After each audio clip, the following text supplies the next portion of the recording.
Salut tout le monde, j'espère que ça va bien. Aujourd'hui, analyse du match numéro 4 des séries préliminaires des Highlanders contre les Panthers. Alors, voici mon analyse et voici ce que j'en pense. Wow, wow et re-wow. Quelle performance mémorable des Highlanders face aux Panthers dans le match numéro 4. Un match que je pense que pour plusieurs joueurs a marqué l'histoire avec ce match-là. Il s'est passé tellement de situations avec la victoire des Highlanders de 5-1 qui a vraiment été un match dominant pour les Highlanders. Un match sans lendemain pour cette équipe-là. Mes prédictions que j'avais dit pour le match d'avant étaient très bonnes. Je savais que c'était que partie remise pour l'élimination des Panthers. Et les Highlanders ont encore une fois très bien montré qu'ils étaient dominants dans cette série-là. Malgré leur défaite du dernier match, ils ont rebondi avec une performance plus que mémorable. Que dire de Anthony Beauvillier, notre petit joueur de Sorel-Tracy qui a marqué les deux premiers buts de la formation.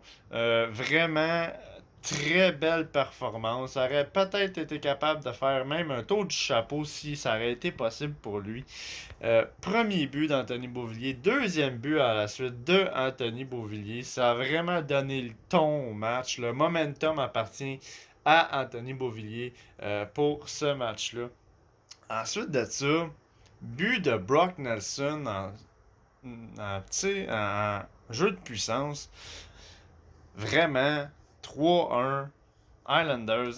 Ça a été wow. Vraiment là, un très, très, très beau match.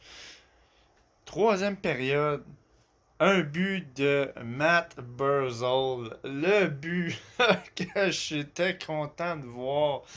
Toute une performance. Un but, une passe pour Matt Barzal. Deux buts Beauvillier. Un but Brock Nelson.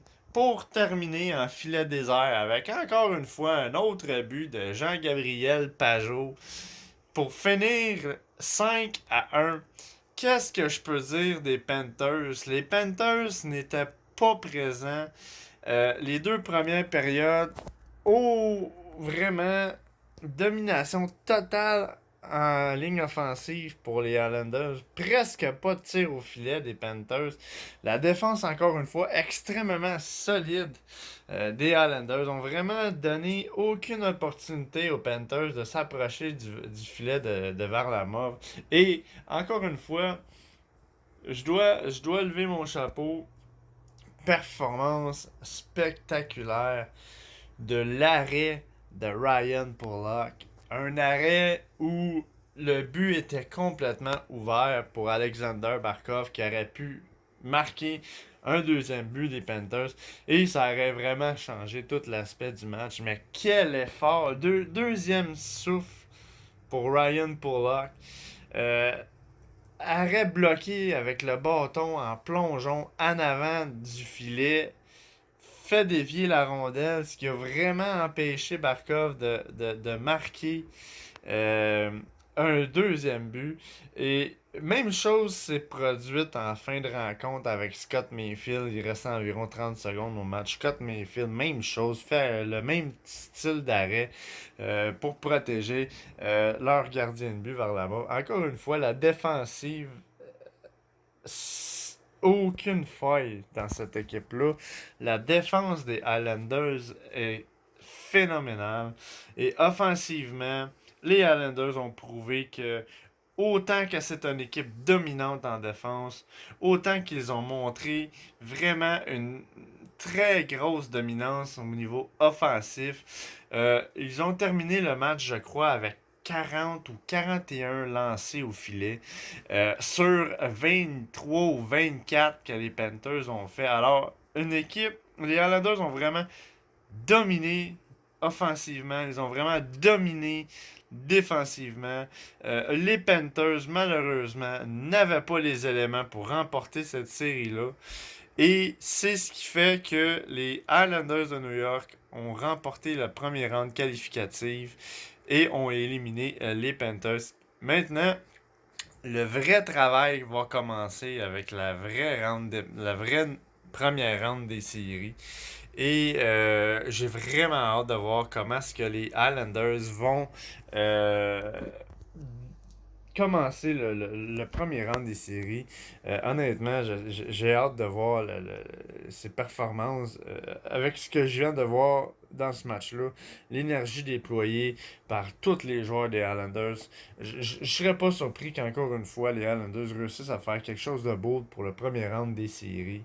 Et je souhaite que ça continue, cette belle lancée-là. Victoire de 5-1, victoire très dominante. Je pense que ça lance un message très clair aux autres joueurs, aux autres équipes de la Ligue nationale des séries, que les Islanders vont être une équipe euh, avec beaucoup de difficultés à les affronter et beaucoup d'éléments cachés en plus dans cette équipe-là, des joueurs qu'on peut rajouter à la formation qui peut faire un gros changement et on l'a vu aujourd'hui avec la présence de Léo Komarov qui ont fait venir pour ce match-là. Alors, des fois, quelques changements peuvent faire toute la différence et on a vu exactement ce qui s'est passé 5-1. Je l'avais dit en début de série. Des ajustements vont devoir être faits. Des changements peuvent être apportés. Ce qui a été fait. Les Islanders, encore une fois, dominés. La seule chose que je peux dire pour les Panthers, c'est que pour leur défaite, ils ont un huitième de chance de remporter le first overall pick pour cette année pour la loterie et ont peut-être la possibilité, un huitième de chance de drafter Alexis Lafrenière. Ça pourrait peut-être être un élément manquant des Panthers. Mais bon, ils vont avoir cette chance-là. C'est l'avantage qu'ils ont maintenant d'avoir perdu cette série-là.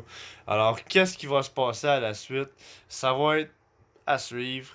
Alors, très content d'avoir été avec vous aujourd'hui pour vous faire l'analyse du match numéro 4. Et je vais continuer à dire Let's go Islanders, let's go Islanders. Le vrai travail commence. Le round 1 va bientôt débuter. Et j'ai hâte de vous faire l'analyse de ça avec impatience. Merci d'avoir été là aujourd'hui. Merci de supporter l'équipe. Je sais que c'est pas tout le monde qui sont fans des Islanders, mais sachez que c'est une équipe qui mérite d'être regardée et à suivre pour le round numéro 1 des séries. Alors je vous dis bonne fin de journée. Gênez-vous pas à liker, partager, commenter. Vous abonner à ma chaîne, ça fait toujours plaisir d'avoir de nouvelles personnes qui me suivent. Sur ce, bonne journée, à la prochaine pour le prochain match.